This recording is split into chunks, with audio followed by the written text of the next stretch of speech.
पौधा का जो कोशिका भित्ति बनी हुई है, कोशिका का जो ऊपरी आवरण है, वो सब तो सेलुलोज का ही बना हुआ है। तो हम इंसानों से ज्यादा, हम जितने भी पदार्थ है उन सभी से ज्यादा तो पेड़ पौधा है, तो इसके लिए सबसे ज्यादा जो कार्बनिक पदार्थ है वो कौन सा है? सेलुलोज है। ये क्वेश्चन बार बार रिपीट करता है। और ये भी क्वेश्चन बार बार रिपीट करता है कि कवक की जो कोशिका भित्ति बनी होती है वो किसकी बनी होती है? तो चिटिन या काइटिन, जो ऐसा प्रोनाउंसिएट करना चाहते हैं आप कर सकते हैं, समझे। इसके बाद देखिए, ये कवक का जो है खमीर जो होता है, खमीर ईस्ट जिसको बोलते हैं, ये सबसे अच्छा उदाहरण है और सबसे प्रचलित उदाहरण है। ईस्ट जो है वो क्या है? एक प्रकार का कवक है, एक प्रकार का कवक है और ये बहुत प्रचलित उदाहरण है। उसके बाद मशरूम जो है, यह भी जो है सो बहुत सारा अच्छा उदाहरण है। उसके बाद जो है म्यूकर, म्यूकर जो फफूंदी बोलते हैं, फफूंदी भी एक प्रकार का कवक ही है। मशरूम जो है, मशरूम तो समझ रहे हैं ना, जो हाँ छत्ता, जो गोबर छत्ता जो नहीं होता था, उसी का जो है ना, उसी का हाइब्रिड है, उसी का क्या है? हाइब्रिड है। मतलब हम लोग खाने के रूप में उसका कैसे प्रयोग कर सकते हैं, तो उसको हम लोग उस गोबर छत्ता को थोड़ा सा जेनेटिक चेंज करके बना लिए हैं मशरूम अपने लिए। मशरूम जो है वो प्रोटीन का रिच सोर्स माना जाता है। किसका रिच सोर्स? प्रोटीन का, ठीक है ना। तो ऐसा नहीं कभी भी इसका मशरूम का सब्जी उब्जी बने घर में तो ऐसा नहीं बोलिएगा कि मतलब ये जो है सो नॉन वेज है, वो वेज है, ठीक है, क्योंकि कहां से आया है? वो प्लांट से आया है। इसके बाद देखिए लाइकेंस, लाइकेंस क्या है? तो लाइकेंस कुछ भी नहीं है। लाइकेंस जो है ना, इस कवक और शैवाल, ठीक है ना, यानी कि एल्गी और इसका फंगस का, इस दोनों का जो है ये क्या है? तो एक रिलेशन है। क्या है? एक संबंध है, समझे। जैसे अभी हम पढ़े थे, अभी क्या पढ़े थे कि शैवाल में क्लोरोफिल की उपस्थिति होती है। शैवाल में क्या होती है? क्लोरोफिल की उपस्थिति होती है, जिस कारण से ये भोजन बना पाता है। और कवक में क्लोरोफिल नहीं होती है। इसके लिए यह जो है ना सो सहजीवी रिलेशन बना करके अथवा परजीवी रिलेशन बना करके, सहजीवी का मतलब साथ साथ रिलेशन, जो कुछ तुम हमारा हेल्प करो, कुछ हम तुमसे हेल्प लेंगे। और परजीवी का मतलब कि हम आप पे आश्रित हो गए, समझे, आप पे आश्रित हो गए। तो जितने भी ये चीज है, माइक्रो ऑर्गेनिज्म जितने भी चीज है, वो किस चीज के लिए आश्रित होंगे? दो ही चीज के लिए। एक पहला शेल्टर यानी कि पनाह, पहला किस चीज के लिए? शेल्टर यानी कि पनाह के लिए। दूसरा फूड, दूसरा यानी कि भोजन के लिए। तो इसी दो चीज के लिए तो वो किसी पे आश्रित होंगे या फिर सहजीवी रिलेशन बनाएंगे। तो शैवाल और कवक का जो सहजीवी रिलेशन बनता है, जिसको लाइकेंस के नाम से जानते हैं, तो वो लाइकेन में क्या होता है ना कि आप देख रहे हैं शैवाल भोजन बनाने में सक्षम है और कवक भोजन बनाने में सक्षम नहीं है। तो ये बोलता है कि दोस्त ऐसा कर, तुमको हम रहने के लिए जगह दे देते हैं। कौन? कवक। तुमको हम रहने के लिए जगह दे देते हैं, शेल्टर दे देते हैं, बदले में तुम उनको खाना दे देना, ठीक है ना। तो वो शैवाल से खाना ले लेते हैं और अपने से ये रहने के लिए शैवाल को जगह दे देते हैं। तो एक दूसरे से यही सहजीवी रिलेशन चलते रहता है। उसके बाद देखिए, ये जो है ना लाइकेंस के बारे में एक और चीज है। लाइकेंस यानी कि सहजीवी रिलेशन जो है फंगस और शैवाल का, ये ऐसे जगह पे बनेगा, ऐसे जगह पे बनेगा जहां पे प्रदूषण की मात्रा नहीं है, खासकर वायु प्रदूषण। खासकर वायु प्रदूषण की मात्रा जहां कम रहेगी वहां पे इनका विकास क्या होगा? ज्यादा होगा। वहां पे उनका विकास जो है हाँ ज्यादा होगा। जहां पे वायु प्रदूषण नहीं रहेगी वहां पे इनका विकास ज्यादा होगा। और जैसे ही वायु प्रदूषण बढ़ेगी तो इनका जो डेवलपमेंट है वो क्या होगा? घट जाएगा। इनका डेवलपमेंट घट जाएगा। किनका? इन दोनों के रिलेशन का। इन दोनों के रिलेशन का। स्वतंत्र अवस्था में दोनों रहेंगे लेकिन इन दोनों का रिलेशन का जो है वो घट जाएगा। एक चीज और होती है जिसको बोलते हैं एल्गल बूम। क्या बोलते हैं? Algal boom. इनका जो है ना सो ये एल्गल बूम बढ़ जाते हैं। क्या बढ़ जाते हैं? Algal boom. यानी कि शैवाल का ही एक प्रजाति है तो शैवाल बढ़ जाते हैं लेकिन इन दोनों का जो सहजीवी रिलेशन है वो घट जाता है। किस अवस्था में? वायु प्रदूषण के अवस्था में। वायु प्रदूषण के अवस्था में। तो याद रखिएगा, कभी कल को उल्टा करके अगर एग्जामिनर क्वेश्चन पूछ दे कि वायु प्रदूषण की मात्रा बढ़ने से किसकी मात्रा बढ़ जाती है, तो किसकी मात्रा बढ़ जाती है? एल्गल बूम की। एल्गल बूम की, ठीक है ना। शैवाल का एक प्रकार है एल्गल बूम, उसकी मात्रा बढ़ जाती है और इन दोनों का जो सहजीवी रिलेशन है उनका मात्रा घट जाता है। देखिए इसके बाद अगला जो आता है वो आता है क्या चीज? तो ब्रायोफाइटा। क्या आता है? ब्रायोफाइटा। ब्रायोफाइटा क्या है? देखिए धीरे धीरे जो है ना डेवलपमेंट जो किया गया वो उनके विकास और उनके शरीर के संरचना के हिसाब से भी डेवलपमेंट किया गया। तो जैसे शैवाल और कवक था तो ये सब बहुत ही सिंपलेस्ट फॉर्म में था। क्या था? बहुत ही सिंपलेस्ट था। मतलब ये ज्यादा कॉम्प्लेक्स नहीं था, इसका बॉडी ज्यादा कॉम्प्लेक्स नहीं था, इसमें ज्यादा इंस्ट्रूमेंट, ज्यादा अंग इसमें नहीं है। लेकिन ब्रायोफाइटा में उससे थोड़ा सा आपको डेवलप मिलेगा और उसके टेरिडोफाइटा में तो पूरा डेवलप ही मिलेगा, समझे। तो ब्रायोफाइटा को जो है ना सो पादप जगत का उभयचर का संज्ञा दिया गया। पादप जगत का क्या चीज? उभयचर का संज्ञा। अब आप लोग से बड़ा क्वेश्चन है, अब आप लोग हमको समझाएंगे कि उभयचर आखिर होता क्या है। जल और स्थल में दोनों जगह रह सकते हैं, उसको उभयचर बोलते हैं। अच्छा बताइए, तो मेढक क्या उभयचर है? मेढक उभयचर है ना, क्योंकि मेढक दोनों जगह रहता है। और सांप बताइएगा तो क्या उभयचर है? सांप भी, सांप उभयचर नहीं है, सांप भी तो दोनों जगह रहता है ना? नहीं है, नहीं कह सकते हैं क्या? हाँ, पानी में भी रहता है। अच्छा, कुछ ही सांप, जो सांप का प्रजाति है वही सांप का, मान लीजिए एक ही प्रजाति है जो सांप और स्थल दोनों जगह पे रहता है, तो क्या वो जो है सो उभयचर है? चलिए मगरमच्छ के बारे में चलते हैं। मगरमच्छ उभयचर है? मगरमच्छ नहीं है, है मगरमच्छ है। अच्छा, आप क्या हुआ? हाँ, देखिए उभयचर का जो कंसेप्ट है ना, ध्यान दीजिए, उभयचर का जो कंसेप्ट है, उभयचर वैसे जीव को बोलते हैं या फिर वैसे पादप को बोलते हैं जिनको पानी की आवश्यकता अपने रिप्रोडक्शन के लिए पड़े, ठीक है ना, जिनको अपनी जनन क्रिया के लिए पानी की आवश्यकता पड़ती है, वैसे जीव या वैसे पादप को क्या बोलते हैं? उभयचर बोलते हैं। समझे? ऐसा नहीं कि कोई कहीं रह ले रहा है इससे उभयचर बोलते हैं। लोगों को जनरली, हाँ सभी लोगों को यही लगता है, और ये एक हद तक सही भी है कि वैसे जीव या फिर पादप जो दोनों जगह उपलब्ध होते हैं या फिर दोनों जगह रहने में सक्षम है, वैसे जीव को क्या बोलते हैं? उभयचर बोलते हैं। लेकिन ओरिजिनली कंसेप्ट ये नहीं, ओरिजिनली कंसेप्ट ये है कि जिनको अपने जनन क्रिया को करने के लिए पानी की आवश्यकता पड़ती है, वैसे जीव या पादप को क्या बोलते हैं? उभयचर, यानी कि एम्फीबियंस बोलते हैं। तो ये पादप जगत का क्या है? एम्फीबियंस है, समझे? यानी कि ये पानी के अंदर भी जीवित रह लेता है, कोई दिक्कत नहीं है, और पानी के बाहर भी जीवित रह लेता है, ब्रायोफाइटा जो पेड़ है, तो ये पादप जगत का उभयचर है। देखिए इस समूह क्या हुआ? हाँ, ब्रायोफाइटा, जो ब्रायोफाइटा समूह है, वो ब्रायोफाइटा समूह के अंतर्गत बहुत सारे पेड़ पौधा आएंगे जो पानी और स्थल दोनों जगह रह लेंगे। देखिए इस समूह के पौधा तना पत्ती में पूर्ण रूप से विकसित नहीं होते हैं। ये पौधे जल के साथ साथ स्थल पे भी मतलब कर सकते हैं, इसके लिए इसको पादप जगत का उभयचर कहा जाता है। जैसे मॉस, उसके बाद रिक्सिया, समझे, उसके लिवरवर्ट, ये सब जो है ना, ये सब उदाहरण है। क्या है? तो जैसे मॉस क्या है? मॉस क्या है? तो एक पौधा है। मॉस क्या है? एक पौधा है, ठीक है ना, बहुत सूक्ष्म अवस्था का पौधा होता है। रिक्सिया ये क्या है? एक पौधा है, समझे? तो ये सब इस किंगडम के अंतर्गत आ जाती है। किसके अंतर्गत? तो ब्रायोफाइटा के अंतर्गत आ जाती है, ठीक है ना। इसके बाद देखिए टेरिडोफाइटा। तो टेरिडोफाइटा जो है इस वर्ग में पौधे जड़, तना और पत्तियों में विभाजित रहते हैं। जड़, तना और पत्तियों में विभाजित रहते हैं। सबसे पहले जो प्लांट का डेवलपमेंट होता है, सबसे पहले जो मतलब प्लांट विकसित अवस्था में जो पाया जाता है, वो यहीं से, कहां से? टेरिडोफाइटा से ही शुरू होगा। टेरिडोफाइटा पहला समूह है जहां से आपको प्लांट जो है वो विकसित मिलेंगे। प्लांट में आपको पत्ता नजर अलग आएगा, तना अलग नजर आएगा, उसका जड़ अलग नजर आएगा। तो ये सब जो है पहली बार टेरिडोफाइटा से देखने को मिलता है। अब टेरिडोफाइटा को जो है सो दो भाग में बांट दिया गया। किस भाग में? दो भाग में। अब ये टेरिडोफाइटा में कौन कौन सा दो भाग है? तो एक तो क्रिप्टोगेम्स और एक तो फेनिनोगेम्स, समझे? एक तो सॉरी, कहा हम आ गए? क्रिप्टोगेम्स, फेनिनोगेम्स तो वो किंगडम का पहला है, ठीक है ना। सॉरी, जिम्नोस्पर्म और एंजियोस्पर्म। क्या चीज? जिम्नोस्पर्म और एंजियोस्पर्म में किसको? टेरिडोफाइटा को। टेरिडोफाइटा को जब आगे चलते हैं, क्योंकि टेरिडोफाइटा में जैसे ही बोले क्या चीज, इसमें डेवलपमेंट हो चुका है, इसका जो पौधा है वो विकसित हो चुका है। तो जैसे ही विकसित हो चुका है तो कुछ अल्प विकसित होगा, कुछ में अलग गुण होगा, कुछ में ज्यादा गुण होगा या फिर कम गुण होगा। तो दोनों को फिर से विभाजित करना पड़ा, किसमें? तो जिम्नोस्पर्म और एंजियोस्पर्म, जिम्नोस्पर्म और एंजियोस्पर्म में। तो देखिए जिम्नोस्पर्म क्या होता है? इसको बोलते हैं, जिम्नोस्पर्म जो है ना, ये नग्न बीजी पौधा होता है। कैसा होता है? नग्न बीजी पौधा होता है। और एंजियोस्पर्म क्या होता है? तो ये अनावृत बीजी पौधा होता है, ठीक है ना। अनावृत मतलब आवृत बीजी पौधा होता है, आवृत बीजी। ये देखिए आवृत बीजी पौधे कहने का मतलब और नग्न बीजी पौधा कहने का मतलब, जैसे कि किसी भी पेड़ का जो फल होगा, क्या होगा? फल होगा। फल के अंदर बीज होगा, फल के अंदर क्या होगा? बीज होगा, या फिर डायरेक्ट बीज ही होगा। तो उस बीज में जो है ना, उस सीड्स को जो है किसी भी चीज का कवरिंग है या नहीं है।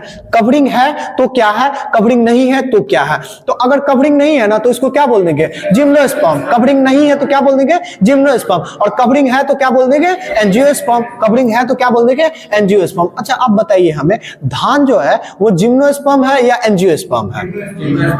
जिम्नोस्पर्म है, एंजियोस्पर्म है। धान क्या है?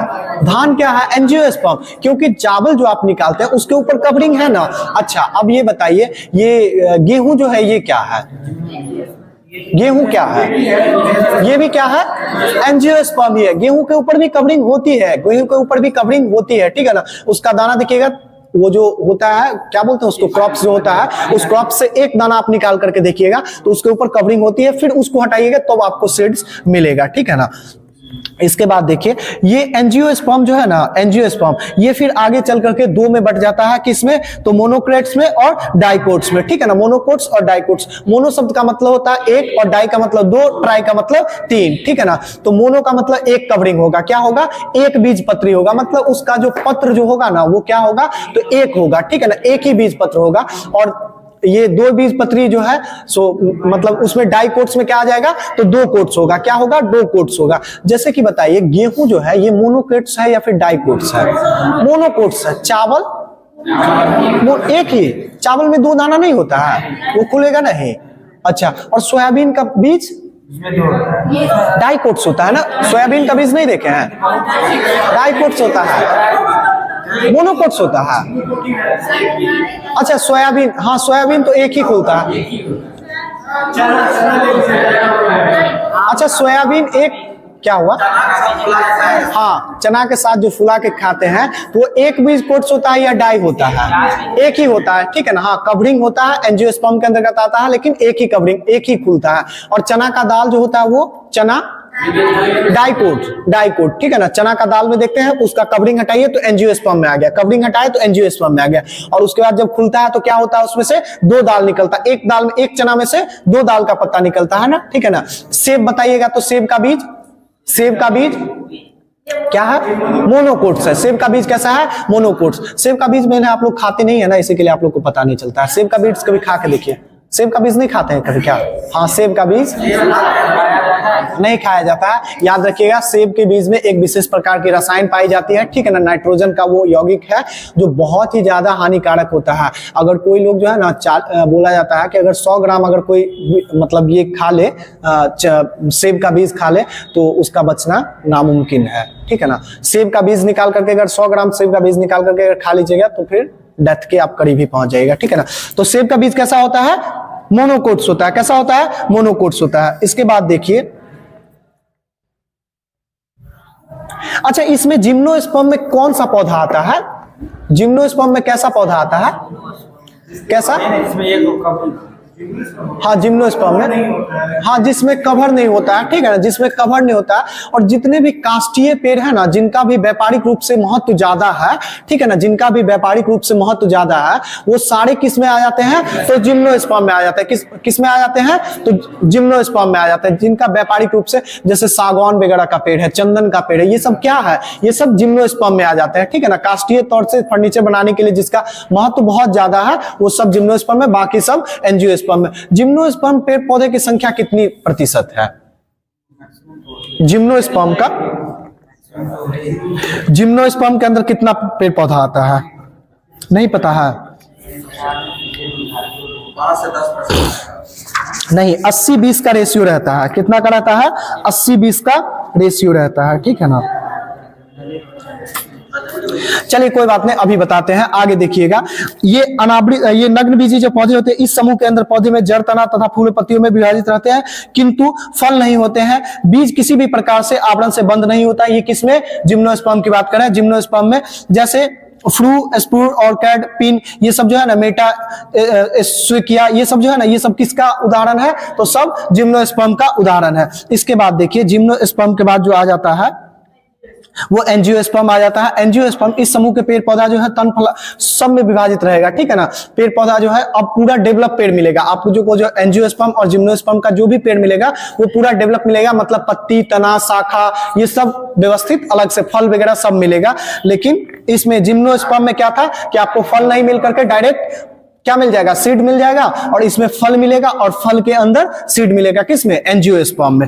एंजियोस्पर्म में देखिए एंजियोस्पर्म का जैसे उदाहरण है आम, जामुन, लीची, गेहूं, धान, मक्का, जितना भी आप जानते हैं सब जो है जिसमें कवरिंग हो फल के ऊपर, मतलब फल कवरिंग में हो और सीड अंदर हो, वो सब किसमें, एंजियोस्पर्म में आ जाएगा।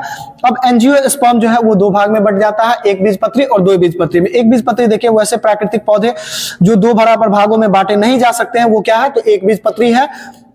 जैसे धान, गेहूं, मक्का, लीची, कटहल, खजूर, ये सब क्या है, तो सब एक बीजपत्री। ये सब देखते हैं, कवरिंग इसका खुलता है, कवरिंग तो खुलता है लेकिन मतलब फल के अंदर रहता है, लेकिन इसको जो है सो आप दो भागों में, बराबर भागों में तो नहीं बांट सकते ना। अब ये कहिएगा कि नहीं हम खजूर के बीज को भी दो बराबर भागों में बांट देंगे, कैसे, तो एकदम बारीकी से चाकू से काट के निकाल देंगे, लेकिन वो कोई काम का नहीं रहेगा, ठीक है ना। अब बराबर भागों में तो बांटिएगा लेकिन वो कोई काम का नहीं रहेगा, तो वो क्या हो गया, एक बीजपत्री है, जबरदस्ती नहीं करना है। प्राकृतिक तौर से आपको दो भागों में बटा हुआ नहीं मिलेगा, और दो बीजपत्री जो है प्राकृतिक तौर में आपको दो भागों में बटा हुआ मिलेगा।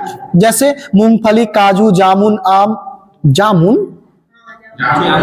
भी दो भाग में बट जाता है ना, जामुन के अंदर, अच्छा कभी खोल के नहीं देखे हैं, ठीक है ना। जामुन, आम वगैरह का, आम का तो खुल जाता है, ठीक है ना। आम को तो आप देखिएगा जब वो सूख जाता है उसका ये गुठली, हाँ तो वो जो है सो हो जाता है, ठीक है ना। चल क्या हुआ, हाँ खुल जाता होगा, ठीक है ना, खुल जाता होगा, ठीक है ना। चलिए अब कुछ टर्म है, उस टर्म को देखिए, ठीक है ना। कुछ टर्म है, उस टर्म को देखिए। बीज में अंकुर निकालने की क्रिया को क्या कहते हैं, क्या कहते हैं, अंकुर निकालने की क्रिया को क्या कहते हैं, तो जर्मिनेशन, इसी को ना बोलते हैं, जर्मिनेशन बोलते हैं, ठीक है ना। जैसे गेहूं वगैरह का जो खेती करते हैं वो इस शब्द से परिचित होंगे, बोलते हैं कि जर्मिनेशन अच्छा हुआ है या फिर कम हुआ है या फिर नहीं हुआ है, ठीक है ना। तो मतलब क्या है, तो वही अंकुर कैसा निकल रहा है, मतलब आप बीज डाले और बीज से पौधा कैसा निकला, कितना मात्रा में निकला, उसको जो है सो क्या कहते हैं, वो प्रोसेस क्या कहलाता है, तो जर्मिनेशन कहलाता है। जर्मिनेशन दो ही चीज पे निर्भर करती है, क्या चीज, तो एक तो नमी और दूसरा ताप। क्या चीज, नमी और ताप। अगर ये दोनों चीज, हाँ ऑक्सीजन भी चाहिए, नमी, ताप और ऑक्सीजन, ऑक्सीजन तो मैंडेटरी है, वो तो चाहिए। ये तीनों चीज अगर सामान्य रूप से, मतलब जो चाहिए जिस पौधे को, जिस सीड्स को जितना चाहिए उतना अगर मिल जाता है तो मिट्टी के अंदर जैसे ही डालेंगे उसका जर्मिनेशन हो जाएगा, यानी कि उससे अंकुरन निकल जाएगा। इसके बाद देखिए क्या हुआ, नहीं ताप की तो आवश्यकता है, तापमान की आवश्यकता है, तापमान की आवश्यकता है। जब तक नियत तापमान नहीं होगा तब तक, हाँ प्रकाश की आवश्यकता नहीं है, जर्मिनेशन के लिए प्रकाश की आवश्यकता नहीं, लेकिन तापमान की आवश्यकता है, तापमान बिल्कुल चाहिए, ठीक है ना। तापमान, नमी, ऑक्सीजन ये प्रॉपर रूप से चाहिए तभी हो पाएगा। जैसे आप अंधेरे में भी आप चाहेंगे, अंधेरे में भी चाहेंगे आप कि हम धान का बीज उगाए या फिर गेहूं का उगाए, तो आप आसानी से उगा सकते हैं, कोई दिक्कत नहीं। इसको पूरा लाइट बंद कर लीजिए, लेकिन हाँ चना वगैरह देखते हैं पूरा बाटी से उसको ढक देते हैं, पूरा पानी में डाल करके और उसको ढक देते हैं ना कुछ किसी चीज से कि कुछ उसमें पड़े रहे, फिर भी तो उसमें अंकुरन हो ही जाता है। तो तापमान की आवश्यकता होती है, बल्कि लाइट की आवश्यकता नहीं होती है जर्मिनेशन की क्रिया के लिए। चलिए आगे देखते हैं। बीजों के अंकुरन के लिए प्रकाश तथा उर्वरक की आवश्यकता नहीं होती है, यानी कि उर्वरक की आवश्यकता, ऐसा नहीं कि फर्टिलाइजर चाहिए तभी अंकुरन होगा। उसके बाद देखिए अंकुरन के उत्तरांत बीज दो संरचनाओं में विभाजित हो जाते हैं, एक तो प्रांकुर कहलाता है, दूसरा मूलांकुर कहलाता है। प्रांकुर और मूलांकुर दोनों नाम से स्पष्ट है, जो मूल वाला पार्ट होगा यानी जो रूट वाला पार्ट होगा उसको क्या बोलेंगे, मूलांकुर बोल देंगे, और जो ऊपर वाला रेस्ट पार्ट होगा उसको क्या बोल देंगे, तो प्रांकुर बोल देंगे, ठीक है ना। इसके बाद देखिए यह पृथ्वी के नीचे विकसित होती है, कौन सी, मूलांकुर। जो मूल है वो पृथ्वी के नीचे ही विकसित होगी और ग्रेविटी के उल्टे डायरेक्शन में, ग्रेविटी कैसे नीचे खींचती है, हाँ सॉरी ग्रेविटी के, हाँ ग्रेविटी के डायरेक्शन में, यानी जड़ जो है वो ग्रेविटी के डायरेक्शन में, और बल्कि प्लांकुर जो है वो ग्रेविटी के अपोजिट डायरेक्शन में अपना विकास करेगा। इसके बाद देखिए रूट के बारे में दिए हुए, तो जड़ तो आप लोग जानते ही हैं। देखिए रूट के बारे में ना थोड़ा सा मतलब ये है, क्वेश्चन कभी कभी बना देता है कि रूट कई प्रकार के होते हैं। क्या होता है, जड़ जो है वो कई प्रकार के होते हैं। जड़ जो है ये सबसे पहले एक होता है टेप रूट। क्या होता है, टेप रूट, इसको हिंदी में बोलते हैं मूसला जड़। क्या बोलते हैं, मूसला जड़, समझे। उसके बाद देखिए मूसला जड़ होता क्या है, टेप रूट की शाखा विभिन्न में विभाजित होते हैं, जिसे एडवेंटिस उपस्थानिक जड़ कहते हैं, ठीक है ना। हाँ अपस्थानिक जड़ कहते हैं, जैसे बाल जैसे संरचना से निर्मित होती है, जिसे रूट रूम कहते हैं, ठीक है ना। देखिए ये जो है ना, ये क्या होता है, मूसला जड़ क्या होता है, तो इसमें जो है ना एक जड़ होगा, ठीक है ना, एक जड़ होगा और वो कई शाखाओं में विभाजित होगा, और उस शाखा में रूट लाइक स्ट्रक्चर बन जाएगा, हेयर रूट लाइक स्ट्रक्चर बन जाएगा, ठीक है ना। जैसे बाल होता है ना वैसा जो है स्ट्रक्चर बन जाता है। जैसे आप देखिएगा कभी इसको निकाल करके, क्या बोलते हैं, आम वगैरह का जो पेड़ है, आम वगैरह का जो खाब वगैरह खा के फेंक देते हैं ना, तो वो निकल जाता है ना पौधा, उसको कभी निकाल कर देखिएगा तो उसमें देखिएगा ऐसे है, फिर ऐसे है, और फिर उसमें ऐसे ऐसे ऐसे ऐसे है। दूसरा देखिएगा, दूसरा रूट का प्रकार बताते हैं, फिर बताते हैं।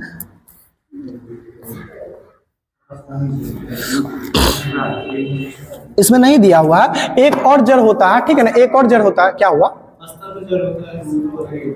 हाँ, एक और जड़ होता है, जो जड़ जो है ना उसको जालीनुमा जड़ कहते हैं। क्या बोलते हैं? जालीनुमा जड़ बोलते हैं। जैसे कि गेंदा का जो फूल आप लोग बहुत प्रयोग करते हैं, गेंदा का जो पेड़ होता है ना, गेंदा का जो पौधा होता है, सॉरी पौधा, उस पौधा को कभी निकाल करके देखिएगा, उसमें ऐसा नहीं मिलेगा कि एक बहुत सारा नीचे गया है फिर उसमें से, उसमें ऊपर में ही दिखेगा कि पूरा जाली जाली है, एक ही में नहीं, एक ही में नहीं, मतलब उसमें से बहुत सारा जाली आपको दिखेगा, लगेगा कि ऊपर में ही पूरा जाली जाली टाइप का बना हुआ, और उसको निकालना बहुत आसान होता है। थोड़ा सा ऐसे पकड़िएगा, निकाल दीजिएगा, क्योंकि उसका रूट जो है ना वो बहुत अंदर तक नहीं जाता। लेकिन आम वगैरह का जो जड़ है वो बहुत अंदर तक जाता है, मतलब एक पूरा अंदर तक जाते चला जाएगा, ठीक है ना। हाँ, शंकु आकार से वो बना हुआ रहेगा, वही टेप रूट है, समझे। हाँ, सब मैक्सिमम का वैसा ही पेड़ मतलब जड़ मिलेगा, लेकिन छोटे छोटे जो कुछ प्लांट होते हैं उसका जो जड़ मिलेगा वो कैसा मिलेगा, तो वो पूरा जाली जाली टाइप का मिलेगा, समझे। देखिए जड़ का इसमें काम दिए हुए है, तो जड़ का काम तो आप लोग जानते ही हैं, क्या है? मेनली रूप से भोजन के लिए पोषण इकट्ठा करना, भोजन के लिए पोषण इकट्ठा करना, जो भोजन बनाएगा या फिर भोजन जो पोषण नहीं मिल पा रहा है भोजन से, उसके लिए पोषण का इकट्ठा करने का काम किसका है? जड़ का ही काम है, ठीक है ना।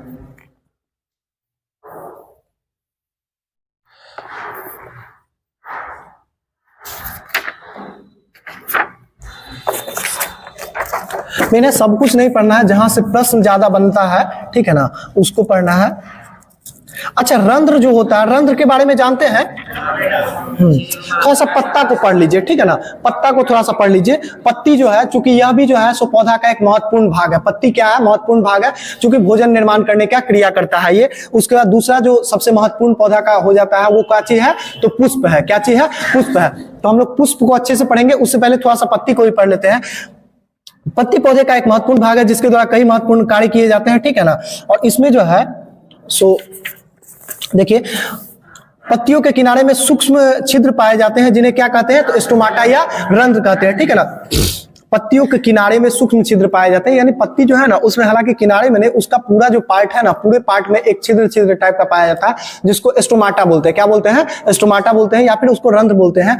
रंध्र की मदद से O2 तथा CO2 का विनिमय का कार्य होता है, यानी कि O2 और CO2 का जो आदान प्रदान होता है वो भी किसके द्वारा होता है? तो रंध्र के द्वारा ही होता है, स्टोमाटा के द्वारा ही होता है, ठीक है ना। अभी हाल ही में क्वेश्चन पूछ दिया था स्टोमाटा से ऐसा घुमा के कि समझ ही नहीं आ रहा था बच्चे लोगों को। इसका देखिए, पत्तियों की सतह पर एक विशेष प्रकार की कोशिका पाई जाती है जिसे हरित लवक यानी क्लोरोप्लास्ट कहते हैं। इसका निर्माण जो है सो किसके लिए करता है? तो प्रकाश संश्लेषण के लिए ये जिम्मेदार होता है। हरित लवक किसके लिए जिम्मेदार होता है? प्रकाश संश्लेषण की क्रिया को संपन्न करने के लिए। पत्तियों पर सूर्य की रोशनी के कारण तापमान बढ़ने से पत्तियों का जल वाष्प बढ़ जाता है, और जैसे ही तापमान को नियंत्रित किया जाता है वो वाष्पोत्सर्जन कहते हैं। देखिए, जैसे तापमान बढ़ेगा ना, ठीक है ना, तो जल वाष्प का जो वाष्पोत्सर्जन का जो क्रिया है, ठीक है ना, इवेपोरेशन का जो क्रिया है वो क्या हो जाता है? बढ़ जाता है। क्या हो जाता है? बढ़ जाता है। तो उसको नियंत्रित करने के लिए स्टोमाटा अपने आप को जो है बंद या खोल, ये भी काम जो है सो कौन करता है? तो स्टोमाटा रंध्र के द्वारा इसको नियंत्रित भी किया जाता है, ठीक है ना। वाष्पोत्सर्जन के, यानी कि अगर कहीं से पानी अगर निकल रहा है ना तो उसको क्या बोलेंगे? इवापोरेशन बोलेंगे। अगर सतह पे पानी है और वो पानी जो है सो वायुमंडल में जा रहा है गर्मी के कारण भाप बन करके, तो उसको क्या बोलेंगे? वाष्पोत्सर्जन बोलेंगे। उसको इवापोरेशन बोलते हैं। इसको क्या बोलते हैं? वाष्पीकरण बोलते हैं। वाष्पीकरण, वाष्पोत्सर्जन में वाष्पीकरण बोलते हैं, जिसको इंग्लिश में इवेपोरेशन बोलते हैं, ठीक है ना। और यही अगर पेड़ पौधा के साथ जब होता है ना, ये पेड़ पौधा के साथ जब होता है तो इसको क्या बोलते हैं? ट्रांसपायरेशन बोलते हैं। क्या बोलते हैं? ट्रांसपायरेशन बोलते हैं इसको। इसी का हिंदी नाम क्या है? तो वाष्पोत्सर्जन, ठीक है ना, वाष्पोत्सर्जन। कभी अगर इवेपोरेशन और ट्रांसपायरेशन में अंतर पूछे तो डायरेक्ट आप बता सकते हैं। दोनों में पानी का ही मुक्तिकरण होता है, दोनों पानी ही छूटता है, ठीक है ना। लेकिन एक क्या है? तो सतह से पानी अगर निकलेगा, दूसरा क्या है? पत्तियों से और पेड़ से अगर पानी निकलेगा तो ट्रांसपायरेशन कहलाएगा। इस ट्रांसपायरेशन की क्रिया कभी कभी जो है ना गर्मी के दिन में बहुत ज्यादा हो जाती है। ट्रांसपायरेशन की क्रिया गर्मी के दिन में क्या हो जाती है? ज्यादा हो जाती है, जिस कारण पत्तियां जो है ना वो मुरझा जाती है। कभी कभी देखिएगा तो बहुत तेज जब लू चलती रहेगी तो आपका जो छोटा छोटा पेड़ रहेगा ना सब एकदम सुस्त हो जाएगा, सब मुरझा जाएगा, लगेगा कि सूख गया, और फिर वही शाम से रात होते होते फिर वो सही हो जाता है। तो ट्रांसपायरेशन की क्रिया के कारण ही ऐसा होता है।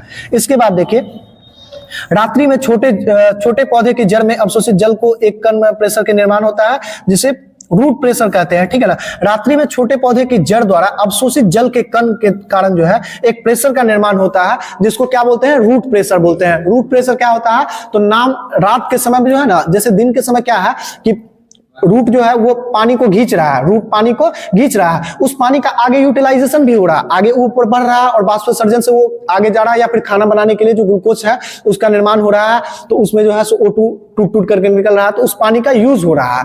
लेकिन रात के समय में क्या होगा, वो पानी को तो कंटिन्यूअसली खींच रहा है, लेकिन रात के समय में तो उस पानी का आगे यूज हो नहीं पा रहा है क्योंकि प्रकाश संश्लेषण क्रिया हो नहीं रही है, तो वहां पे एक प्रेशर का निर्माण होता है। क्या होता है? प्रेशर का निर्माण होता है पानी की बूंदों के कारण, जिसको क्या बोलते हैं? Root pressure. क्या बोलते हैं? रूट प्रेशर, रूट प्रेशर बोलते हैं, ठीक है ना।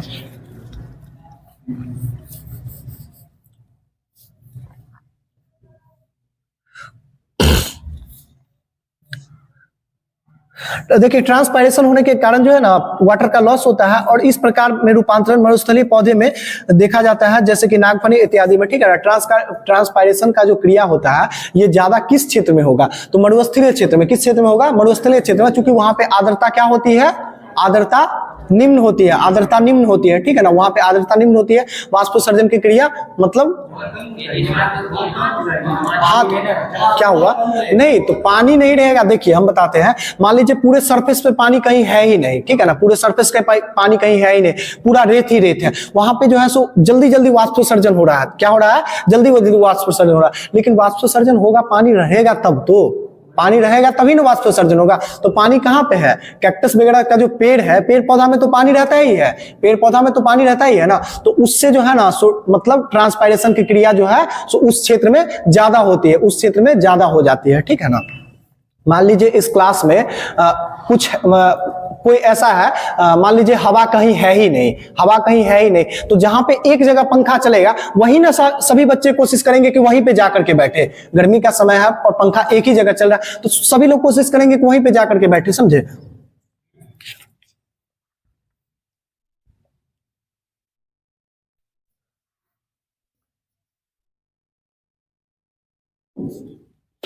देखिए इसके बाद जो आ जाता है वो क्या आ जाता है? फ्लावर, ठीक है ना। ये प्लांट का सबसे महत्वपूर्ण अंग है। किसी भी पेड़ पौधा का, किसी भी प्लांट का जो सबसे महत्वपूर्ण अंग होता है वो क्या होता है? तो फ्लावर होता है, क्योंकि ये नेक्स्ट जनरेशन को प्रमोट करता है। क्या करता है? आगे जनरेशन को बढ़ाता है, और आगे जनरेशन इसी प्लांट से, पौधे का जीवन चक्र जो चलता है वो किससे चलता है? तो पुष्प से ही चलता है, ठीक है ना। देखिए पुष्प का जो है ना ये कुछ भाग है, जिस भाग का कुछ महत्वपूर्ण कार्य है ये पढ़ना है। सबसे पहले देखिए इसमें क्या होता है? बाह्य दल पुंज होता है। क्या होता है? बाह्य दल पुंज होता है, ठीक है ना। बाह्य दल पुंज है क्या चीज ये देख लेते हैं। यह पुष्प का सबसे नीचे स्थित होती है, जिसमें फूलों को सहारा मिलता है, ठीक है ना। तो यानी फ्लावर का जो बेस होता है, फ्लावर का जो बेस होता है उसको क्या बोलते हैं? बाह्य दल पुंज बोलते हैं। फ्लावर का जो बेस होता है उसको क्या बोलते हैं? बाह्य दल पुंज। और इसी पे पुष्प जो है बैठा हुआ रहता है, पुष्प इसी पे बैठा हुआ रहता है, ठीक है ना। इसके बाद देखिए यह जो है किस कलर का होगा? क्लोरोफिल के कारण जो है हरा कलर का होगा। आप देखते होंगे कोई भी फूल लेंगे उसका जो नीचे जो स्ट्रक्चर ऐसे ऐसे जो बना होता है जिसपे पुष्प रहता है वो हमेशा किस कलर का होता है? तो हरा कलर का। किसके कारण? तो क्लोरोफिल की उपस्थिति के कारण। अगर मान लीजिए कोई पुष्प उजला है तो वो किसकी उपस्थिति के कारण उजला है? हाँ किसके कारण? ल्यूकोप्लास्ट के कारण। किसके कारण? ल्यूकोप्लास्ट के कारण। और कोई फूल रंगीन है तो किसके कारण? क्रोमोप्लास्ट के कारण, ठीक है ना। ये पहले ही बता चुके हैं, क्रोमोप्लास्ट के कारण। तो हरा है तो क्लोरोफिल के कारण या फिर क्लोरोप्लास्ट के कारण, ठीक है ना। इसके बाद देखिए एक होता है, देखिए क्लोरोफिल के कारण फूलों में प्रकाश संश्लेषण की क्रिया होती है। क्लोरोफिल के कारण फूलों में प्रकाश संश्लेषण की क्रिया होती है। तो फूल का कौन सा अंग है जो प्रकाश संश्लेषण करता है? तो यही बाह्य दल पुंज। कौन करता है? बाह्य दल पुंज करता है। इसके बाद देखिए बाह्य दल पुंज एक भाग होता है जिसे स्पाइरल कहते हैं, इकाई होता है। देखिए इसके बाद दल पुंज। क्या होता है? दल पुंज, ठीक है ना। बाह्य दल पुंज, उसके बाद दल पुंज। ये दल पुंज क्या होता है? तो यह फूल का दूसरा भाग होता है। अलग अलग पौधे में क्लोरेला अलग अलग आकर्षक रंग में पाया जाता है। इन रंग का निर्माण के कारण क्रोमोप्लास्ट होता है, ठीक है ना। रंगीन जो होता है वो किसके कारण होता है? तो वही क्रोमोप्लास्ट के कारण होता है, वही लिखे हुए हैं। क्लोरा एक विशेष प्रकार की गंध पाई जाती है जिनका निर्माण ऑयल और एस्टर के रूप में होता है, ठीक है ना। क्लोरा जो है ना, क्लोरा जिसको दलपुंज बोलते हैं, दलपुंज जो है इसमें से एक विशेष प्रकार की गंध होती है जिस कारण से क्लोरा का उपयोग जो है ऑयल इंडस्ट्री में यानी कि तेल बनाने में और एस्टर बनाने में इसका प्रयोग किया जाता है। किसका? क्लोरा का, ठीक है ना। जिसको क्या बोलते हैं हिंदी में? दलपुंज बोलते हैं। इसके बाद देखिए खुशबू के कारण विभिन्न प्रकार के आकर्षित हो जाते हैं, जिससे परागण की क्रिया होती है। देखिए क्लोरा में मौजूद आकर्षक रंग तथा आकर्षक खुशबू के कारण विभिन्न प्रकार के जंतु आकर्षित हो जाते हैं। क्लोरा में मौजूद आकर्षक रंग, एक तो अट्रैक्टिव कलर है, दूसरा अट्रैक्टिव क्या है, सेंट है, उसका खुशबू है, जिस कारण से विभिन्न प्रकार के जंतु आकर्षित हो जाती है, जिससे परागण की क्रिया होती है। ठीक है ना, परागण की क्रिया जो होती है वो किसके खुशबू के कारण पौधे में, ये पुष्प में आते हैं मक्खियां वगैरह, तो क्लोरा यानी कि दलपुंज की विशेष खुशबू के कारण उस पे आते हैं, और वो बार बार जो है सो स्त्री केसर पे बैठेंगे और पुंकेसर पे बैठेंगे, जिससे परागण का यानी कि पॉलीगन का जो है ट्रांसफर होगा, और इससे मतलब इसका परागण की क्रिया आसान हो जाती है। इसके बाद देखिए पुमंग क्या है, तो यह पुष्प का मेल रिप्रोडक्टिव पार्ट होता है। क्या होता है, पुरुष का मेल रिप्रोडक्टिव पार्ट होता है कौन, पुमंग। ठीक है ना, जैसे पुरुष से आप याद रख लीजिए पुमंग, पुरुष से याद रख लीजिए पुमंग, ये मेल रिप्रोडक्टिव यानी कि पुरुष का जो है सो मतलब जनन अंग होता है ये पुष्प में। ठीक है ना, इसकी इकाई को स्टेम कहते हैं, इसकी इकाई को क्या कहते हैं, स्टेम कहते हैं, इसकी इकाई को क्या कहते हैं, स्टेम कहते हैं। ठीक है ना, स्टेम को हिंदी में पुंकेसर कहते हैं, स्टेम को हिंदी में क्या कहते हैं, पुंकेसर कहते हैं। पुमंग के अंदर जो है स्टेम पाया जाता है, पुमंग के अंदर जो इसका इकाई है, यूनिट है, जैसे इस दीवार का यूनिट क्या है, ईंट, इसी तरह से पुमंग का जो यूनिट है वो क्या है, स्टेम है यानी कि पुंकेसर है, या फिर इसको पिस्टिल भी कहते हैं। क्या बोलते हैं, पिस्टिल भी बोलते हैं, पुमंग कहिए या फिर पिस्टिल बोलिए या फिर स्टेम बोलिए। उसके बाद देखिए एंड्रिकम के द्वारा मेल सेक्स सेल का निर्माण होता है, जिसे परागण कहा जाता है। ठीक है ना, देखिए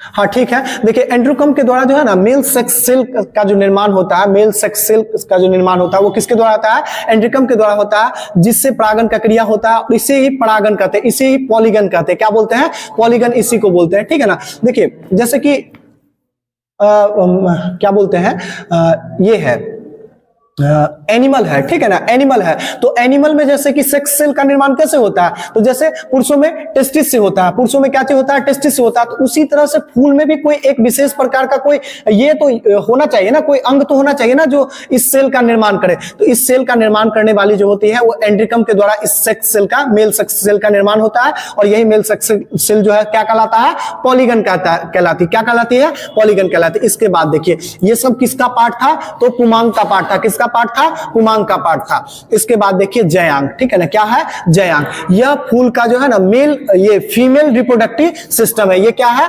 फीमेल रिप्रोडक्टिव ऑर्गेन है। इसकी इकाई जो है ना वो क्या कहलाती है, तो कार्पेल कहलाती है। क्या कहलाती है, कार्पेल, और कार्पेल को हिंदी में क्या कहते हैं, स्त्रीकेसर कहते हैं। देखिए अभी तक कुछ नहीं याद रखे ना, कोई दिक्कत नहीं है, लेकिन अभी जो बता रहे हैं इसको याद रखिएगा, प्रश्न यहां से बहुत ज्यादा बनता है।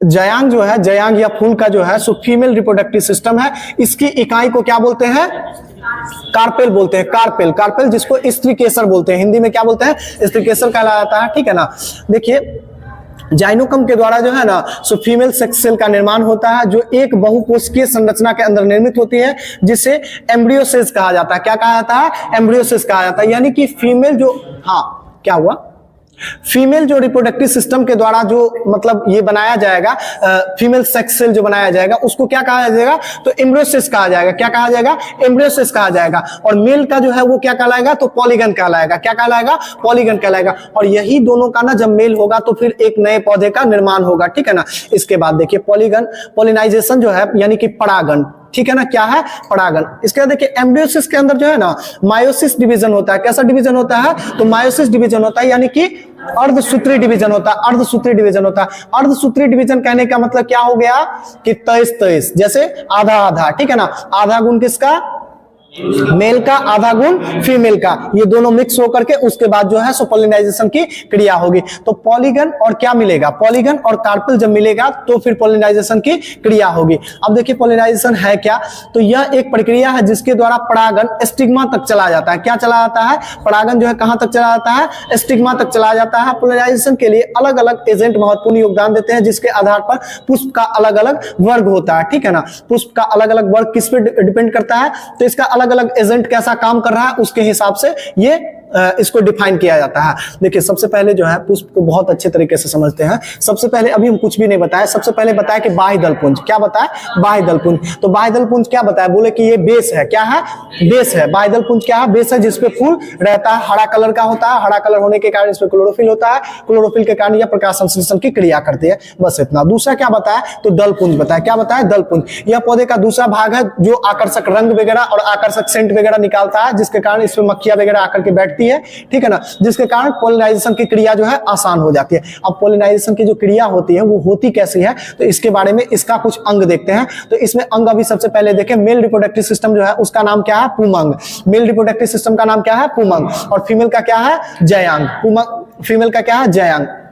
इसके बाद हम देखें कि ये जो मेल रिप्रोडक्टिव सिस्टम का जो इकाई है ना वो क्या है? स्टिग्मा। क्या है? स्टिग्मा।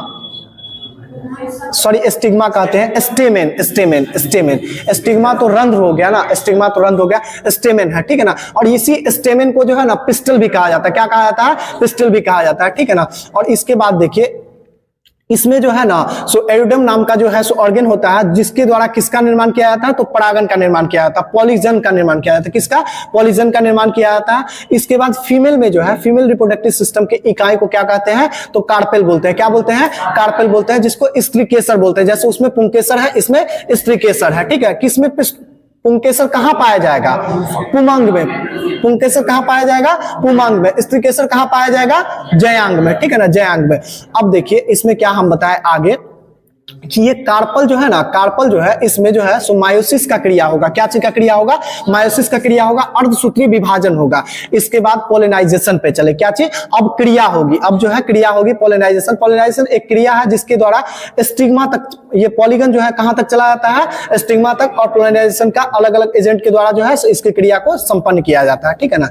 देखिए फूल में सर्वाधिक परागन कीट के द्वारा होता है। सबसे ज्यादा फूल में जो परागन होगा यानी कि यानी कि पॉलीगन जो है वो पहुंचाया जाएगा, कार्पेल तक जो पहुंचाया जाएगा वो किस क्रिया के द्वारा? तो कीट के द्वारा, ठीक है ना। कीट एक पुष्प पे बैठेगा, ठीक है ना, फिर वो दूसरे पे जाकर के बैठेगा और उस हिसाब से जो है पॉलीगन का ट्रांसफर होता है। दूसरा जो क्रिया होगा वो किसके द्वारा होता है? तो वायु के द्वारा, ठीक है ना, वायु के द्वारा होता है। देखिए फूलों में सर्वाधिक कीट के द्वारा होता है परागन सर्वाधिक। हनी बी सबसे ज्यादा जो महत्वपूर्ण इसमें भूमिका निभाती है वो कौन निभाती है? Honey bee. कौन निभाती है? हनी बी, ठीक है ना, जिसको मधुमक्खी बोलते हैं।